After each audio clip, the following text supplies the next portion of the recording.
नमस्कार, स्वागत है आप सभी का गणेश एस्ट्रो हेल्प में। मैं हूं आपके साथ डॉक्टर दिलीप और बहुत बहुत स्वागत करता हूं आपका ज्योतिष के इस प्रोग्राम में। इस वीडियो में हम बात करने वाले हैं मकर राशि के लिए सितंबर का जो महीना है वो क्या लेकर आया है। जीवन के जो भी क्षेत्र हैं, जैसे आपका करियर है, जॉब है, काम धंधा है, व्यापार है, पढ़ाई लिखाई है, हेल्थ है, प्रेम है, शादी विवाह है, पारिवारिक जीवन है, धन है, आर्थिक जो आपका कह सकते हैं आर्थिक स्थिति है, उन सभी के बारे में बात करेंगे। सबसे पहले देखेंगे कि कौन सा ग्रह कहाँ बैठा है, किस राशि में है, उसके अकॉर्डिंग देखेंगे कि वो क्या दिखा रहा है, फिर हम क्या कर सकते हैं, ज्योतिषी रेमेडी क्या है। तो देखिए, ये आप हमारा चार्ट है गोचर का। गोचर का मतलब फिलहाल में ग्रह यहाँ चल रहे हैं। एक आपका जन्म चार्ट है जहाँ पर आपका प्रारब्ध लिखा है कि आप क्या लेकर आए थे। ये है कि भाई अभी कहाँ पर ग्रह हैं, तो इनमें से वही चीज़ हो पाएगी जो आपके प्रारब्ध में ऑलरेडी मौजूद है। मतलब गोचर वो नहीं दे सकता जो आपके भाग्य में है ही नहीं। हाँ, आपने अगर कर्म किया है, हार्डवर्क किया है, तो आपने जन्म के चार्ट को भी बदलने की क्षमता आप में है। तो आ जाते हैं, शुरुआत करते हैं कि जन्म का जो पहला भाव है राशि का, वहाँ पर ही शनि बैठे हैं और अपनी खुद की राशि में मकर में है पर वक्री हैं। द्वितीय भाव खाली है, तृतीय भाव में गुरु गोचर कर रहे हैं, वो भी वक्री हैं और ये उन्हीं की खुद की राशि है। मीन राशि में, अपनी ही राशि में तृतीय भाव में गोचर कर रहे हैं। राहु मेष राशि में, जो कि मंगल की राशि है, गोचर कर रहे हैं। और मंगल जो है वो वृषभ राशि में पंचम भाव में, शुक्र का जो राशि है वृषभ, उसमें गोचर कर रहे हैं।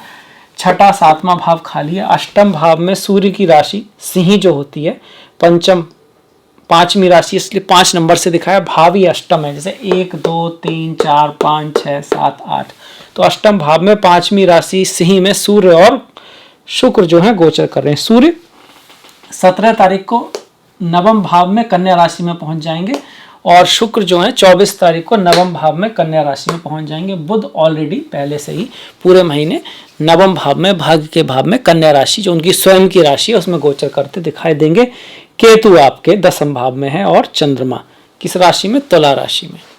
तो ये होगी ग्रहों की स्थिति। अब आ जाते हैं रिजल्ट के ऊपर कि कैसा जाएगा ये महीना। देखिए, शनि जो है वो फिर से लग्न में आ चुके हैं और जनवरी 2023 तक लग्न में ही रहेंगे। लग्नेश अगर लग्न में होता है तो इसको अच्छा माना गया है, पर चंद्रमा से अगर शनि लग्न में गोचर करते हैं तो इसको टफ माना गया है। इसका मतलब ये हुआ, जिसका अगर मकर लग्न है तो उनके लिए स्थिति थोड़ी सी बेटर है, और जिनकी मकर राशि है तो हार्डशिप थोड़ी ज़्यादा है, मेहनत की थोड़ी आवश्यकता है। राशि वालों में भी चूंकि शनि यहाँ अपनी राशि में हैं, अगर उनके अष्टक वर्गा में पॉइंट हैं अच्छे, तो खूब तरक्की देगा, खूब सफलताएं मिलेंगी और यश भी आपको खूब मिलने वाला है। अगर अष्टक वर्गा कमज़ोर है, चंद्रमा पर शनि की दृष्टि है आपकी कुंडली में, तो फिर थोड़ा मेंटल टेंशन रह सकता है। अपने छोटों के साथ, अपने भाई बहनों के साथ कुछ विवादात्मक सिचुएशन बन सकती है। मैरिज लाइफ में भी थोड़ा संघर्ष मिलेगा और कार्य के क्षेत्र पे हार्ड वर्क, मेहनत, एफर्ट की आवश्यकता ज़्यादा होगी। 7.5 एक एग्ज़ाम की तरह होती है। वैसे तो ज़िंदगी ही एक एग्ज़ाम है और एग्ज़ाम में जितनी मेहनत करता है, जितना एफर्ट लगाता है, वो आगे निकलता है। और जो लोग इस बात को नहीं मानते हैं, भगवान श्री राम का चार्ट देखिए, उनके चार्ट बहुत बढ़िया है। पर 14 साल का वनवास, पत्नी को रावण उठा के ले गए, पर उसके बावजूद भी चार्ट इतना बढ़िया है। तो ऐसा क्या था? उनकी मेहनत, उनकी हिम्मत, अपनों का साथ देते रहना, ऐसे समय में भी धर्म के पाथ पे टिके रहना, अपने लक्ष्य की तरफ आगे बढ़ते रहना। पानी पे भी पत्थर का समुद्र पर बनाकर उस तरफ चले गए जहाँ उनको जाना था। तो इस एक अच्छे चार्ट की ताकत है। मतलब यही है कि आपका कर्मा जो है वो चार्ट दिखाता है, ना कि परिस्थितियाँ। परिस्थितियाँ तो अगर बहुत अच्छा चार्ट है तो टफ आएंगे ही, क्योंकि टफ परिस्थितियों को पार करके ही तो आपको कोई जानेगा, उसी से आपका नाम भी होगा, उसी से आपको अच्छे अच्छे लेसन्स भी आएंगे। तो शनि जो है लग्न में थोड़ी टफ परिस्थिति दे सकते हैं, पर ये आपको सिखाने वाला समय है जिससे आपको होके ऊंचाई तक जाना है, ऊपर तक जाना है। शनि के ये हो गया हमारा। एज ए रेमेडी देखिए, भगवान हनुमान की पूजा करें, बहुत बढ़िया। मंगल शनिवार को माँ काली की पूजा बहुत अच्छी है शनि के लिए। इसके साथ साथ अपने वृद्धों का सम्मान करें, अपनी संस्कृति का आदर करें। क्योंकि शनि महाराज आपके ट्रेडिशनल जो है ना चले आ रहे हैं उनको दिखाते हैं, आपके कुल देवी कुल देवता को दिखाते हैं। तो उनके प्रति सम्मान रखें, अपने वृद्धों के प्रति सम्मान रखें।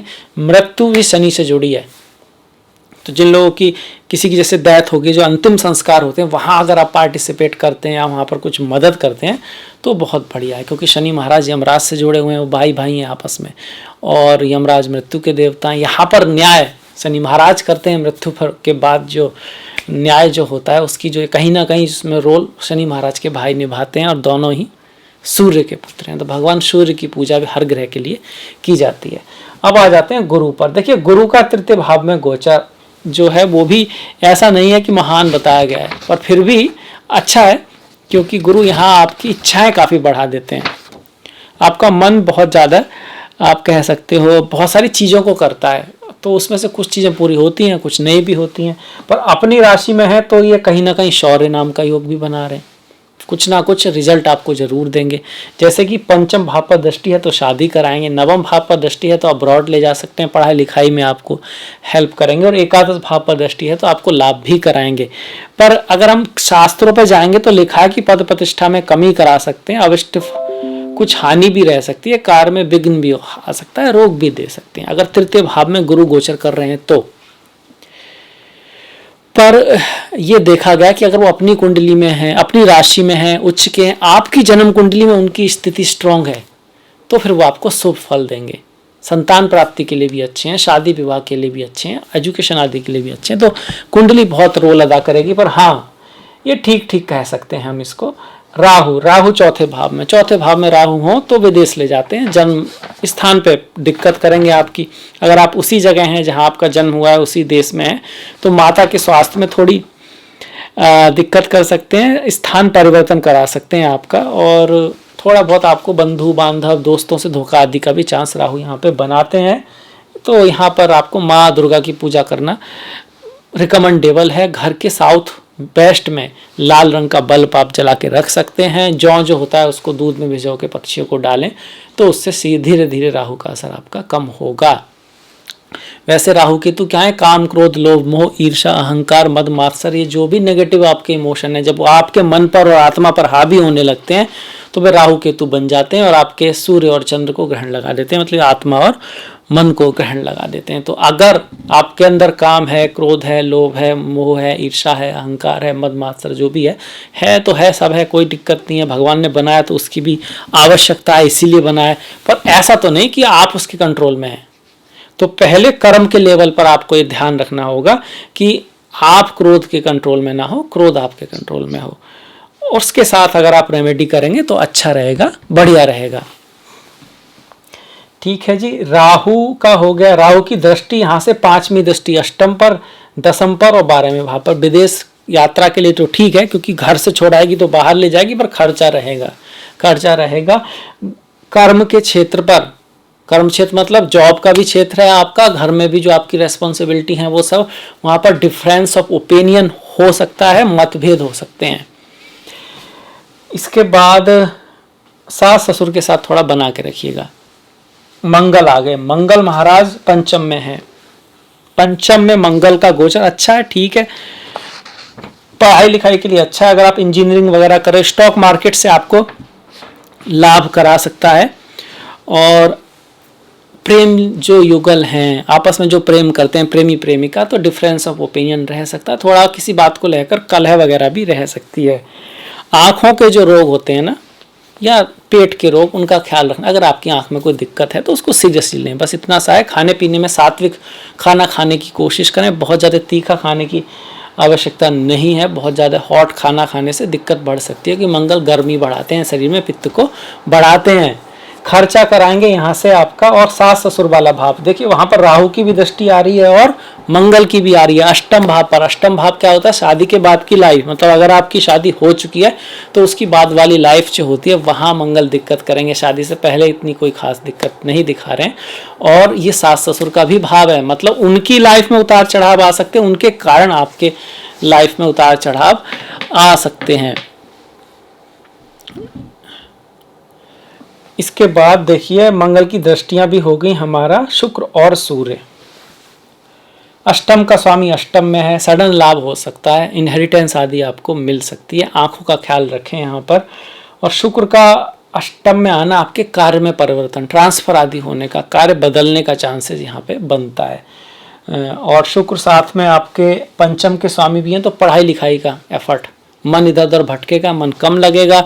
अगर आपने पूरी तरह से पढ़ाई नहीं की है, पूरी तैयारी नहीं की है, तो फिर हो सकता है कि उतना अच्छा रिजल्ट ना आए, तो पूरी तैयारी करके जाएं। वैसे भी मन का काम तो भटकना ही है, मन से बड़ा बहरूपी ना कोई, पल पल रचता स्वांग निराले, मन के बहकावे में ना आ, मन राह भुलाए भ्रम में डाले।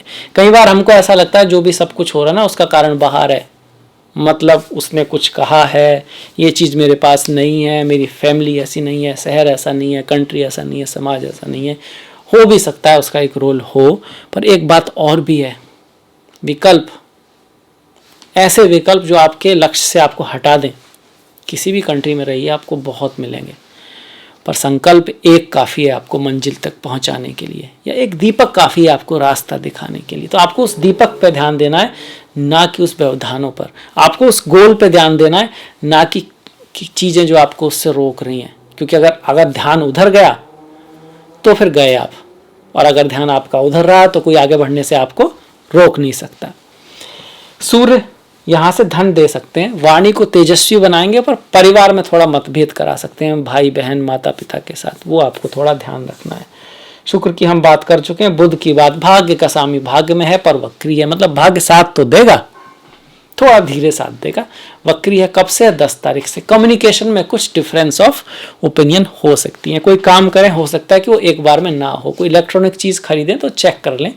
या फिर बुध जब वक्री होते हैं, कई बार हम ईमेल भेजना किसी को होता है, चला किसी को जाता है, ये रहता है। पर नवम का स्वामी नवम में हो तो भाग्य साथ देता है, और बुध का गोचर नवम भाव में चीज़ों में थोड़ा बहुत विघ्न डालता है। विघ्न मतलब आप सोच रहे थे वो काम 10 तारीख तक होगा, पर नहीं हो पाएगा, और शायद थोड़ा लेट हो जाए, डिले हो जाए।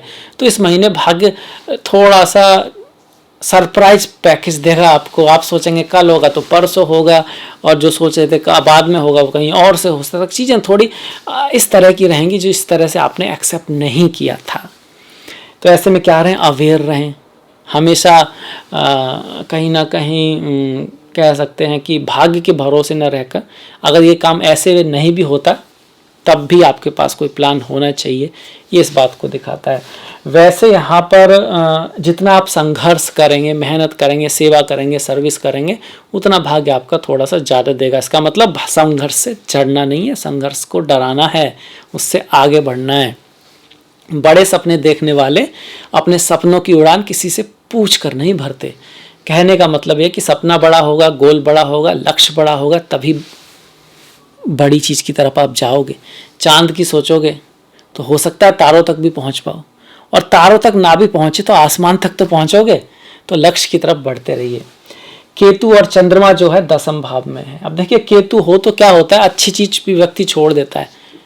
केतु मोक्ष इसी तो दिखाता है कि संसार में सब कुछ माया है, हर चीज में एक डिससेटिस्फैक्शन ला देता है।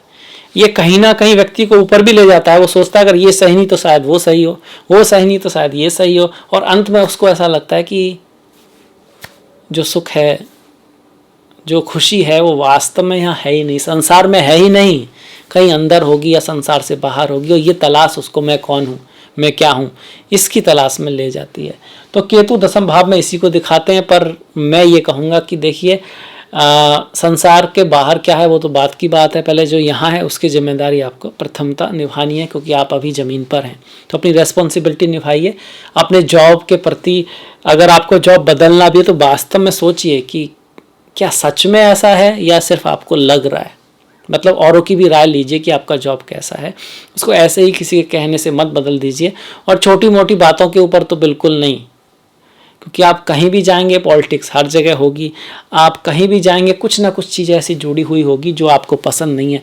चाहे आप उस फील्ड में भी चले गए जो आपका ड्रीम है, मतलब आप गाना चाहते थे, आप सिंगर बन भी गए, आप फेमस भी हो गए, तब भी ऐसी चीज़ें होंगी जो आपको पसंद नहीं आएंगी उस फील्ड में भी। तो उन चीज़ों से आप भाग नहीं सकते, उसके लिए आपको जॉब बदलने की आवश्यकता यहाँ पर नहीं है।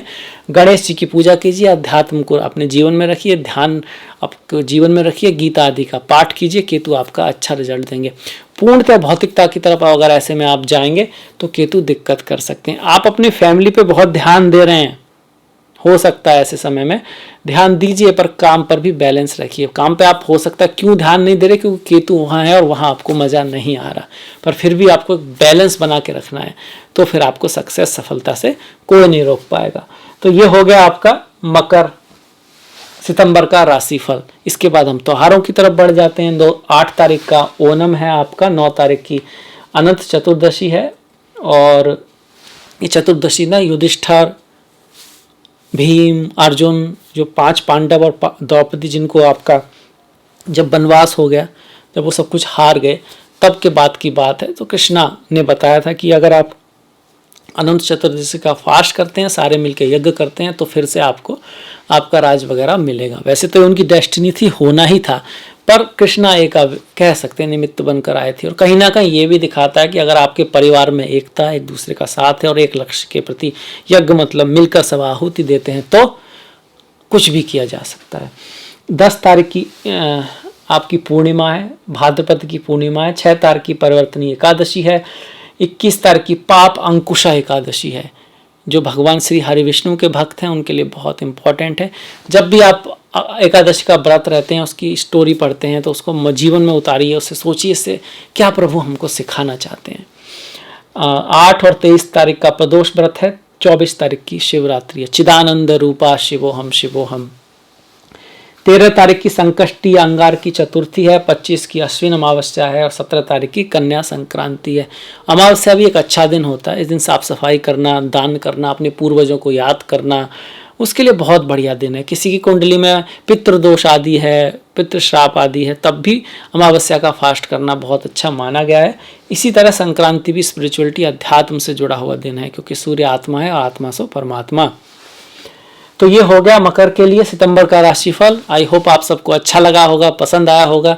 तो इसी के साथ मैं आपसे विदा लूँगा, इस वीडियो को समाप्त करूँगा। आप जो डिस्क्रिप्शन में मैंने इंस्टाग्राम आदि का जो लिंक दिया, आप उसको फॉलो कर सकते हैं, लाइक कर सकते हैं। आपका जो सहयोग है वो बहुत महत्वपूर्ण है। वीडियो को लाइक कीजिएगा, सब्सक्राइब कीजिएगा और घंटी वाला बटन दबाना मत भूलिएगा। आपसे मुलाकात होगी नेक्स्ट वीडियो में। तब तक के लिए अपना ख्याल रखें, अपनों का ख्याल रखें, सभी का ख्याल रखें। नमस्कार।